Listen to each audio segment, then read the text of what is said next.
Hey everyone, Wolf Lord Rho here. Today we end our Enemies of the Imperium week with a little focus on the Ynnari, taking a look at what we know about their current situation and relationships with their fellow kin. General spoiler warning to begin, as the events we're discussing today are from across the Warhammer 40k universe, so you have been warned. But with that said, let's just jump straight in. Now, the cult of the Ynnari are said to represent the future of the Aeldari race. Led by the emissary of Ynnari, Yvraine, they promise the salvation of their people, with the awakening of their god. Though there are many opposers across their race, such is the desire, the wish for a future, the Ynnari have and continue to grow at a rapid rate. And today I thought it'd be good to take a little look at what we know of their relations with the rest of the Aeldari, the Craft Worlds, the Drukhari, and heck, even the Exodites. Now, considering yesterday we were discussing some Drukhari, let's begin with them. As we mentioned yesterday, Supreme Overlord Vect is not a fan of the Ynnari. I think the line, "the Supreme Overlord is thought to view the Ynnari with cold contempt," pretty much sums up his opinion. Now, the Ynnari do have influence within Commorragh, and the cult, like elsewhere within the Aeldari, is growing in number. However, unlike his Craftworld cousins, Vect has taken a far more direct approach to deal with it. He has secretly instigated a Drukhari civil war, which in reality is designed specifically to eradicate the Ynnari from Commorragh. The more I read about Vect, the more I just absolutely love him. He knows he can't openly declare war against them, for fear of driving more to their cause. So what does he do? He instigates a civil war, so he can do it without anyone realising it. He's an absolute legend, he really is. We really need to get this guy back on the tabletop. But anyway, obviously his hatred of the Ynnari is rooted in his lust for power, fearing the uprising their cause may bring. On the surface they may be mere ants to his overwhelming domination, but that's surely the root of it. In particular, we know he wants Yvraine eliminated, placing a bounty on her head. Hopefully we'll get a bit more movement and development on this story soon, as it's definitely something I'd like to see more of. So that's really the case for the Ynnari within Commorragh as we know. While they are still tiny comparatively speaking, many have flocked to their banner, but they now find themselves embroiled within a Dark Eldar civil war, which, knowing Vect, could well drive them out of Commorragh for good. Okay, with the Drukhari out the way, what do we know of the Ynnari and the Exodite worlds? For newer fans, the Exodites are the Eldar who fled their ancient empire to begin a new, peaceful, simpler life, far from the growing excess of the empire as it was. These days, their ancestors continue to live on far-flung worlds scattered across the galaxy. As always with the Exodites, we don't have much information at all. However, we can infer that there is some communication and cooperation between them and the Ynnari.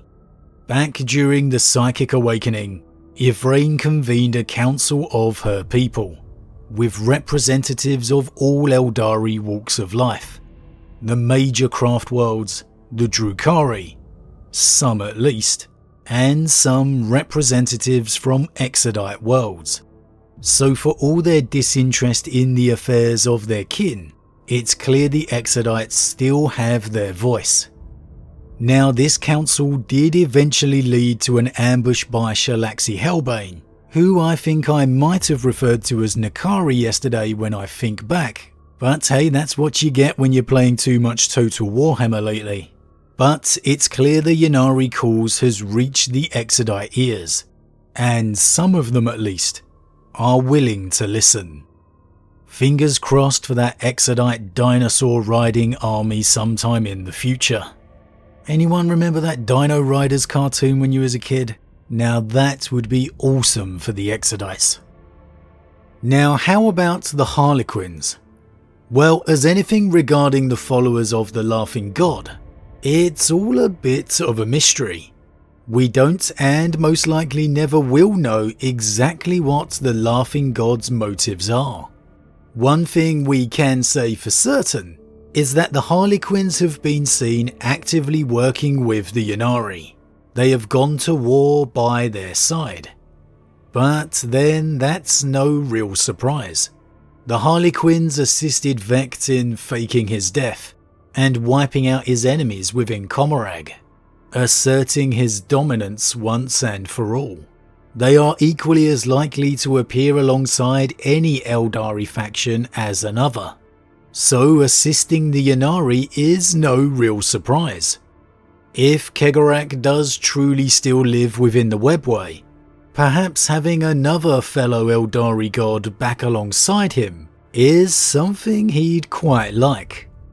Again, unfortunately with the Harlequins, we'll never really know, because even when they do speak, you can't trust a single word they say. Anyway, moving on to the craft worlds. Now of course there's many craft worlds out there, so with all of those will come a ton of varying opinions, and we're just going to be focusing on the major ones today, because really we don't have enough information about the lesser ones.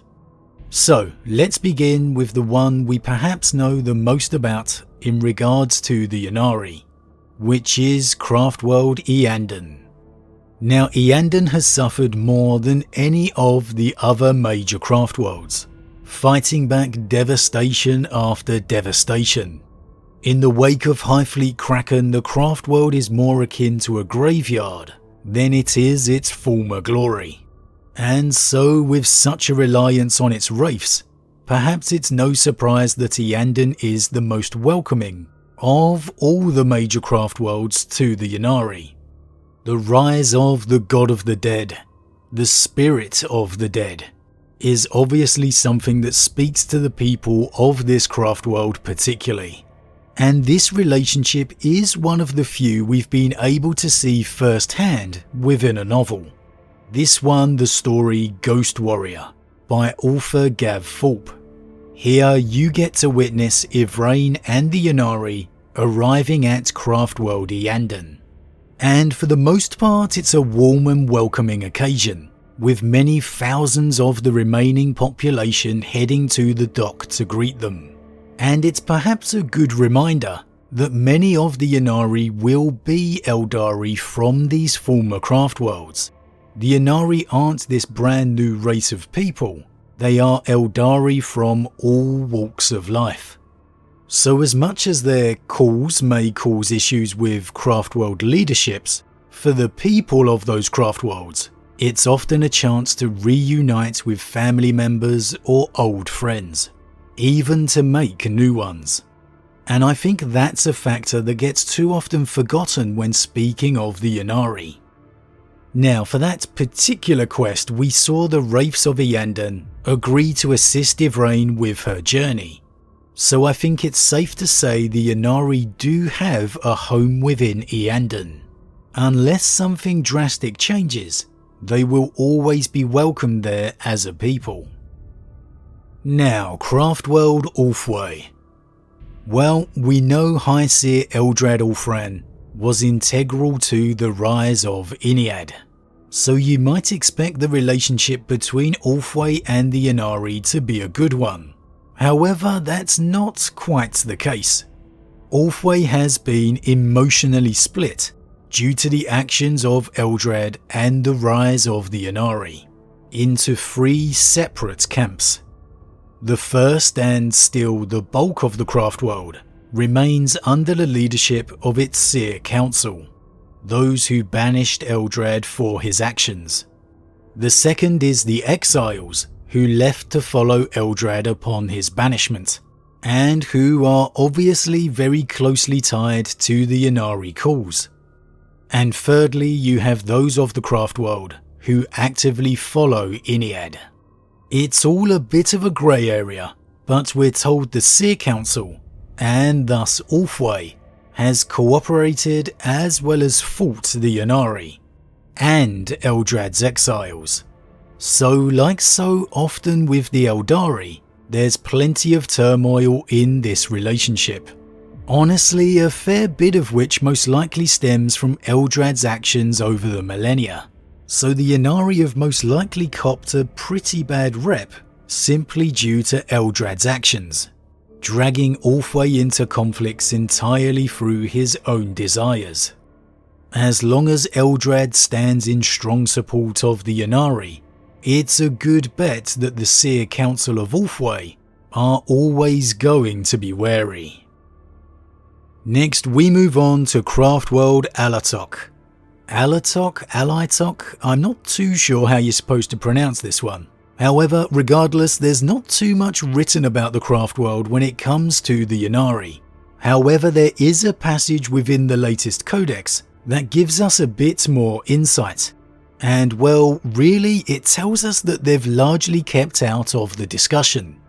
Unlike their fellow craft worlds who have been fractured into debate, Alatok has simply remained unified and together. So for me, that's more a sign that they've shunned the Ynnari than anything else. I would be extremely surprised if there was anything other than just the smallest presence of Ynnari on their craft world. Anything bigger would suggest a debate that we're told the craft world's not having. Next up we have Biel-Tan. Now Biel-Tan has an interesting relationship with the Ynnari. It was the actions of Yvraine that saved the craft world from demonic assault, giving birth to the new avatar. However, it was also those actions that saw the death of the craft world's infinity circuit, devastating whole portions of the craft world. Thanks to this, the population of Biel-Tan is half of what it once was, many through death, but also many who left to join the Ynnari cause. With so many having left to join the Ynnari, the relationship with the craft world is always going to be a complicated one. There are going to be many personal ties between the craft world and the Ynnari faction now, and those are something that can never be ignored. Many within the craft world most likely see the Ynnari as salvation, whereas others must undoubtedly see them as bringing nothing but ruination. Much of this former glorious craft world has simply broken away, and that must surely leave scars that will not easily be forgotten. And finally, Same-Han. Unfortunately, this is another craft world with nothing in regards to the Ynnari.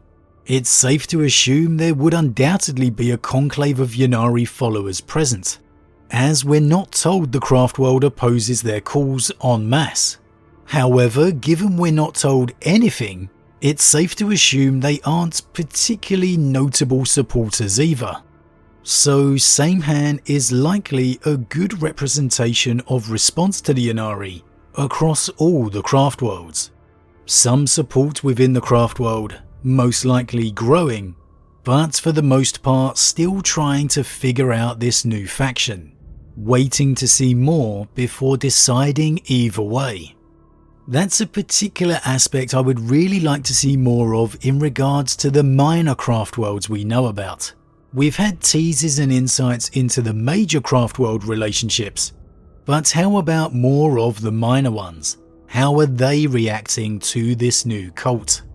But anyway, that's it for all the major craft worlds, so as always everyone, what do you think? Are the Ynnari on the right track for the future? Will they conquer the civil war within Commorragh? Will they gain more support within the craft worlds? And what of their relationship with the Exodites? As always, leave your thoughts in the comments below, I love to read them. Huge thank you to all my subscribers, your support truly means a lot to me, it really does. If you're new, please consider subscribing to help the channel grow. And if you enjoyed this particular vid, then why not drop a like on it too. With that said, I am off, and I'll see you all again real soon.